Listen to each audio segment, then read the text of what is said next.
So in many ways, the prequel really was, I think, the ideal way to approach the adaptation. The games have certain archetypes of characters. You know, they quite often focus on very, very strong female characters, young female characters.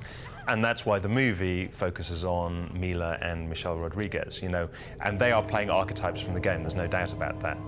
Milla's not called Jill Valentine, but in her mind and in my mind, that's what she was playing. She was absolutely playing that kind of character. Also, the structure of the game is interesting, that when you enter a new room, you cut to a black screen and a set of doors open.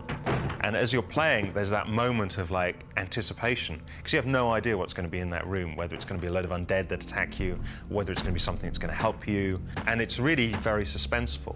One of the things we did was we structured the movie. If you go back and watch the film again, there's a hell of a lot of doors opening in this film.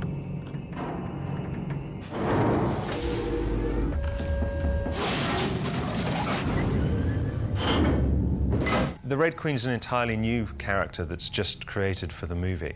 You're all going to die down here.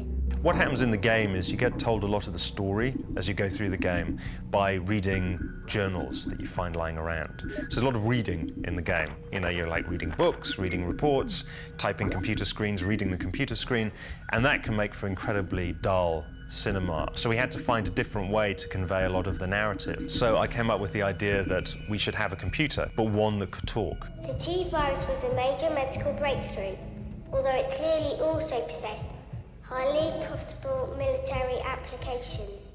The movie is shot a little like the video game. There are these great down angles where you look into rooms, look down on top of people.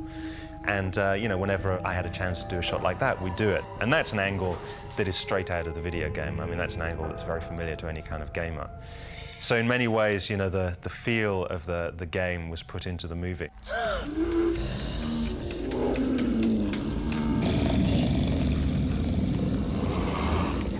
The only one consistent creature that's been in every single one of the games are the zombie dogs. When people discovered I was making the movie, fans would always be the first question they ask is, are the dogs in the film? Are the dogs in the film? So it became obvious the dogs had to be in the film.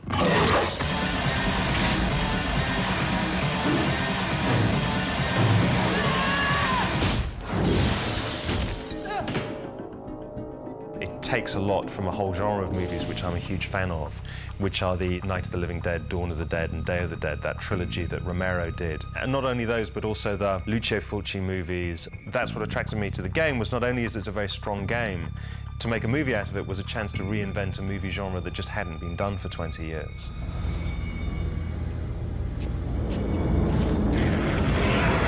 The first zombie movies came around, you know, they were the voodoo zombie kind of films from the early 30s. I Walked with a Zombie, White Zombie, and old movies like that. And in the original zombie movies, it wasn't so much you had to kill the zombies, it was you have to kill whoever is in charge of the zombies. And back in the day, it was the zombies were very mindless, and they weren't eating people, they weren't doing any of that. They were just, you know, they'd go and strangle. It was like having an army of mummies, but you only ever had like 8 people.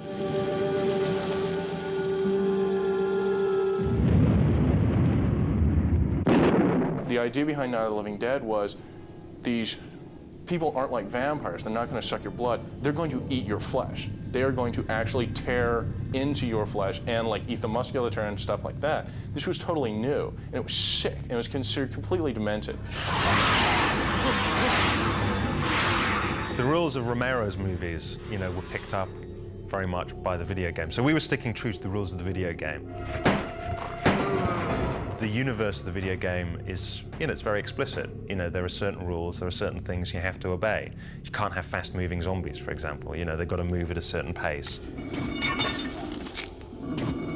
We were actually staying true to the rules that were set up in the video game rather than Romero's movies, although the video game was obviously heavily influenced by his films. While the story of the movie doesn't exactly follow the story of any particular game, like the first Night of the Living Dead, the first game is kind of claustrophobic.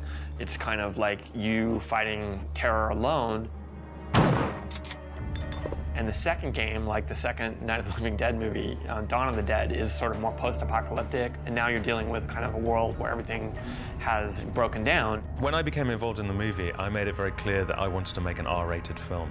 I mean, there was never any question of that in my mind, because I think to be true to the video game, there was no way you could make this into a PG-13 movie. Bitch isn't standing now. And I knew it would become a battle at some point, because PG-13 movies can play to a broader audience and can make more money. So at some point, you always get the question, can't we make this a PG-13? For us to have made a PG-13 Resident Evil, fans would have hated us.